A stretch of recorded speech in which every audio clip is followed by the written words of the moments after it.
Good evening and welcome to State of Business on Art Television. I am Tamiru Nimsat. Let's have a look at the headlines.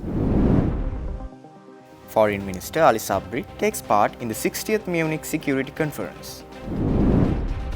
Pilot project for education digitization to commence soon, Subject Minister reveals. News in detail. Prime Minister Dinesh Gunawardena welcomed Dr. Yu Dongyu, Director General of the United Nations Food and Agriculture Organization, to Temple Trees in Colombo on February 19th. During the meeting, the duo discussed avenues to enhance agricultural and rural economic development in Sri Lanka. Prime Minister Gunawardena urged the organization to extend further assistance, particularly in introducing new technologies to agriculture and fisheries. The Prime Minister highlighted the potential of implementing solar-powered water pumps for rural farming. He emphasized the importance of solar-powered water pumps in enhancing energy efficiency and sustainability. Dr. Q Dong-yu acknowledged similar successful projects in Africa and expressed FAO's willingness to explore such initiatives in Sri Lanka. Commending Sri Lanka's commitment to climate sustainability, Dr. Q Dong-yu described the island as the crystal-clear water drop of the Indian Ocean. He lauded Sri Lanka's economic recovery efforts following recent crises and expressed confidence in the country's ability to regain its position as a middle-income nation in the near future.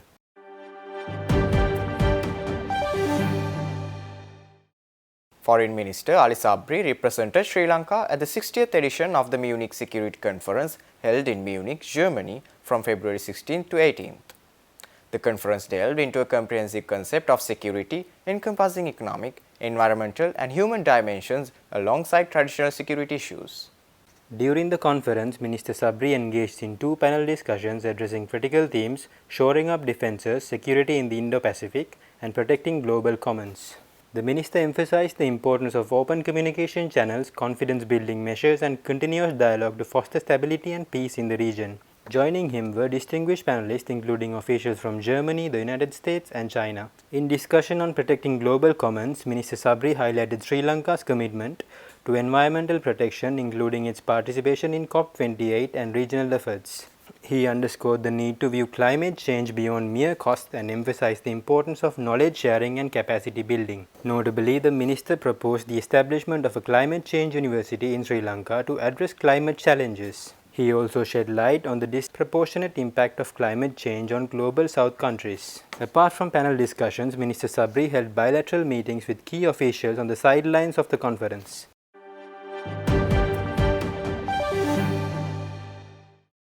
Minister of Education Dr. Susil Premajayantha said that a pilot project for education digitization is scheduled for March, supported by Microsoft for teacher training, signaling a transformation in Sri Lanka's education landscape. The Education Minister said this during a press briefing titled Collective Path to a Stable Country held at the Presidential Media Center recently. Dr. Premajayantha commenced by announcing the dispatch of school textbooks for the year 2024, ensuring comprehensive coverage across all distribution stations. Efforts are underway to finalize school timetables and term notes for the current year, alongside preparations of the scheduled GCE Advanced Level examination by the end of the year. Addressing concerns over declining school enrollments attributed to a decrease in birth rates, the minister underscored challenges stemming from a shortage of teachers. Legal proceedings, including a restraining order affecting teacher recruitment, have caused delays of up to 10 months in filling vacancies, but optimism surrounds potential expedited resolutions. Moreover, legal obstacles have hindered efforts to address 13,500 provincial-level teacher vacancies, with pending court decisions impeding recruitment initiatives. Examinations for science and technology level vacancies are slated for March, with recruitments anticipated by month end. A budget allocation of 16 billion rupees has been designated for school lunches, complemented by agreements with USAID to provide meals to up to 200,000 children.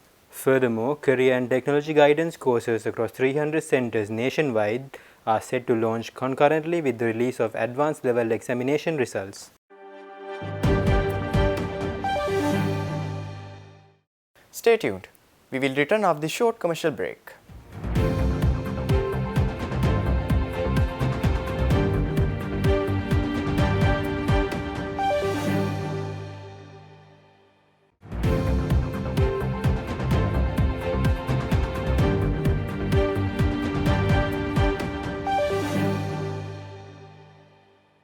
Welcome back after the break. Sri Lanka Convention Bureau is focusing on boosting arrivals and earnings from the meetings, incentives, conferences and exhibitions segment to over $550 million by the end of 2024. Senior official from the Sri Lanka Convention Bureau asserts that the Bureau would step up its efforts to establish the country as a year-round destination. Sri Lanka Convention Bureau announces that they have aimed to develop a comprehensive 2024 to 2026 MICE tourist blueprint that aligns with the 10-year tourism master plan leading up to 2035. They said that the objective is to boost revenue generation from the lucrative segment. SLCB also added that it won't be a difficult target as Sri Lanka has earned beyond the targeted budget of $300 million last year. The Convention Bureau further said that they guess they earned over $280 million, but there's no way to capture the actual amount as some of the MICE groups have not filled out the visa applications properly. They explained that they may have participated in the process as visitors. Bureau also said that they have plans to achieve $1.36 billion in earnings and attract 10% of total arrivals through MICE tourism by 2026. Bureau's bold vision for 2026 includes generating 20% of tourist arrivals through MICE activities, projecting an 11% increase in MICE arrivals from 2023. The Bureau believes that the MICE travelers spend 3 times more than leisure and other tourist segments.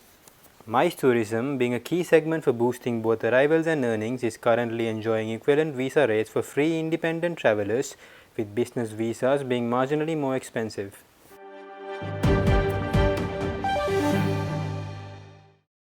Under the national program aimed at constructing an export-oriented manufacturing economy, the Industrial Development Board of Ceylon initiates a new program dubbed as Arabamu Jayagamu to facilitate the global market entry of products.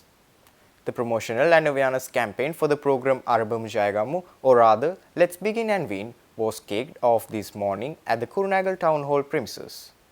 Industrial Development Board of Ceylon has invited all government, non-government organizations, financial institutions and business service organizations supporting business development and exports to join in the program. Attendees were allowed to gain insights into initiating a business, obtaining information for business commencement, and receive support for developing existing businesses in their own interested areas. Stalls have been arranged the interested individuals or groups to meet and discuss with the relevant officials from any field.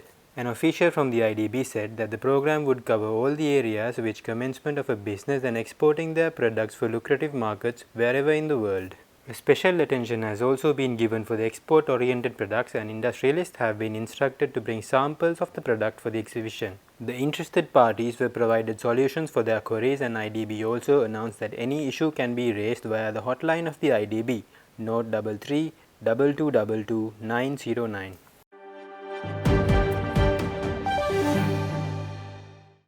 Lalasha Rupasinghe, a grade 9 student studying at Lyceum College, Gampaha, launched her very own fictional novel named Dorothy's Journey at an event held in Colombo recently. Dorothy's Journey is the 6th book written by a member of the school's primary alumni in the recent years. Dorothy's Journey is a fictional drama for which the author has drawn many of her life experience during the time spent at Lyceum College. The author has been diligently working for 2 years and garnered contributions from her peers in order to finish writing the book. All the illustrations on the book have been done digitally by Lalasha and her peers. The realistic storyline and various educational aspects of the book makes it an informative read for book lovers around the country. The book will be available to be bought at a few popular bookshops across the country in the coming weeks. That's all our news for today. For this and more, subscribe to our channel on YouTube and follow us on Facebook.